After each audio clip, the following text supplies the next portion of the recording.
We had a story we wanted to take a closer look at, and it's one that we have spent a lot of time over the last several months, if not a couple of years, talking about. And it's the US government's CHIPS Act, because now the government is worried that there might not be enough trained workers to fill the needs for all the jobs that are being created by the CHIPS Act.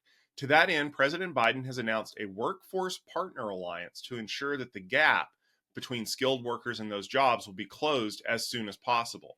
The way that it works is the WFPA is going to reward providers with grants that are between $500,000 and $2 million per project to train people for working in these new chip facilities. And the question that I have for you, Stephen, to kind of kick this discussion off is this something that we can count on to raise the average level of skills of our workers? Or are we going to fall into a trap like we did with companies like ITT Tech from back in the day? Well, I don't want to speak about any particular school necessarily because I don't have a lot of insight into that. But I will say that we do have a pretty bad history here in the US of creating for profit education that leaves people high and dry.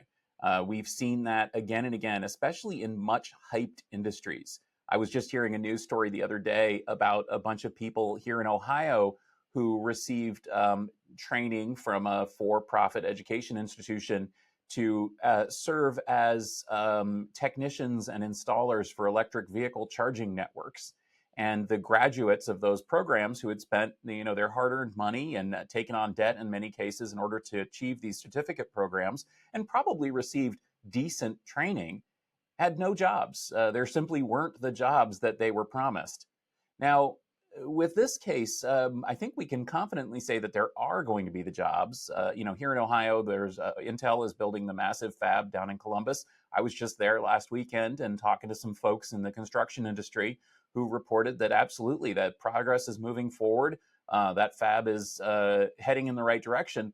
But I think a lot of people are going to soon face the reality that even in a place like Columbus that has, wonderful education and a lot of, reasonably skilled workers, is going to face challenges hiring to fill a lot of the positions at those fabs. Now, some of those positions will be fairly easy to fill because they need a lot of electricians and plumbers and people like that Columbus and Arizona and Indiana and all these other places already have. But many of the positions in those are going to be much more specialized and frankly are going to require workers that the United States hasn't really focused on too much in the past. If you look at the people that work in semiconductor fabs in Taiwan and other places, many of those people are sort of assembly line workers. Essentially, they come in and they do tasks that require a reasonable amount of training and a lot of patience and a lot of commitment to repetitive tasks. Many of them as well are much more educated mathematics and physics and chemistry type employees. And there again, I think that the US has a long history of talking a lot about STEM, but not actually delivering on it. Ultimately, I look at this and I say that the plan here actually looks pretty sound. I actually read through the entire extremely long document from the NSTC and as well as the organization that's been created to make this happen. It's a company, sort of a private public partnership called NatCast. And I'm struck by the fact that it seems like these people's hearts really are in the right place. They're really trying to solve this problem in a way that reflects how the industry might be able to train workers. What I'm not seeing in there is a lot of detail about exactly what kinds of jobs and what kinds of training are going to be produced. And that's a big red flag to me because these fabs are going to be opening in just a few years. And if we're going to need to retrain people or train them for the first time to take those jobs, it seems to me that there should be a lot more detail about exactly what those jobs are, what training and skills those jobs require, and how we're going to get those training and skills out there. As it is, we have the opportunity, as you said, for a few companies, educational institutions, to get some federal grants to try to make this happen. And we certainly, like I said, have a reasonable effort from NatCast to try to support those people. But generally, eligibility for these programs is a little bit concerning because it would include for-profit educations. It would include non-accredited training providers. It would include, for example, unions, which is probably going to do a better job training workers. But it would also include unspecified other organizations, which who knows who they are. I hope that NatCast is ready to handle the inevitable flood of charlatans and idiots trying to apply for this funding, or even people with the best intentions might not be able to deliver on the need. Oh, Stephen, your optimism is wonderful. There's no way that anybody would ever look at the possibility of getting $2 million and just decide to run with it, right?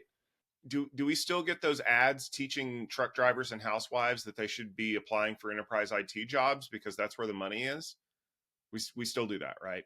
No, that's the thing, is that I'm worried that a lot of companies, these fly by night training organizations, are going to spring up to capture this money. And unfortunately, they're not going to be working closely enough to be able to ensure that these people are going to kind of get the jobs that they need.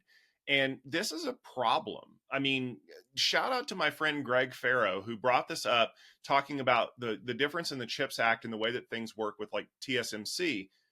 TSMC has a university that trains their employees, their future employees, in a degree for like things like electrical engineering and mathematics and that kind of stuff. Basically, it's like a job placement thing. You sign up and go to the university in Taiwan, and when you get out, you have a job waiting for you because that's how they keep people going. That's how they keep things moving along.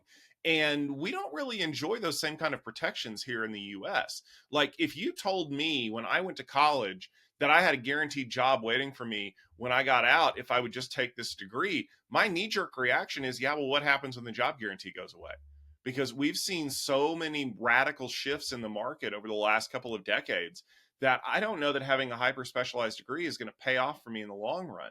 And it's not like we haven't seen a problem with this in the past where a company that sounds an awful lot like Fox agreed to build a factory in a state and then pulled out, or vastly changed the way that the factory was going to be built because what they really wanted was a whole bunch of tax breaks. Like we would never see that happen, right? There's no loopholes in our system that would allow a company to basically promise the world and then pull out at the last minute after we've already invested millions of dollars in training people to work in a factory that they'll never get a job in, right? Well, I don't know if what's going to happen here, but I will say that it doesn't bode well for these fabs if they can't get workers, because no workers equals no production, and no production equals no return on the investment that the government and these companies are making. Certainly, the companies have a vested interest in making this thing happen, but I think there's a lot of clouds on this horizon. Certainly, some of the things you've mentioned are concerns.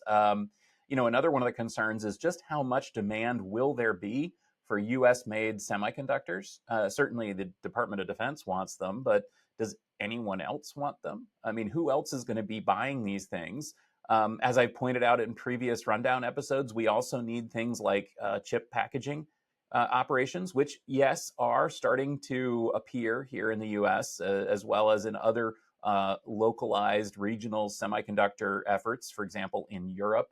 But back to the education question, my biggest concern is that we could get a repeat of the huge scandal that came from the Lambda School. I don't know if you remember this, but essentially it was a coding boot camp that promised that you wouldn't have to pay unless you got a job. They promised incredible results. They had people dropping out of college in order to take their coding boot camp.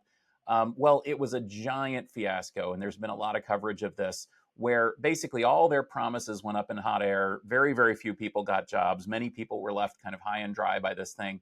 And I worry that we could see the same thing happening here with CHIPS Act jobs. And just like the electric vehicle charging thing that I mentioned earlier, that we could see new educational organizations or educational opportunities popping up promising employees, hey, you want to work at that plant? we're going to train you in boot camp style. We're going to get it done real quick. We're going to have you ready to take that job. Is that training really going to be good? Is that job going to really be there? I'm really nervous about this. We don't have a good history, track record of actually converting on those kinds of promises here in the US. And the fact that they're giving out money to kickstart this thing, yeah, it's probably a good idea because they probably need it. But boy, I worry about whether it's actually going to work. So we're going to be keeping an eye on this here, of course, with the rundown because it affects the entire industry. If this works, and like I said, it looks to me like the heart is in the right place here for the people involved in this. It looks to me like they're trying to do the right thing. If it works, it really is going to be an essential component, just as essential as the factory or the demand or the economic incentives, having employees to work in those things. But if it doesn't, boy, this is a huge scandal in the making. We have to hope for the best because that's the way that we grow as a country, as a technology giant in the world, and things like that. So I do hope that this pays off and that we have a lot of high paying jobs that are, skilled workers, that people are happy, that it allows us to kind of reassert ourselves as a leader in the space and, makes life better for everybody else.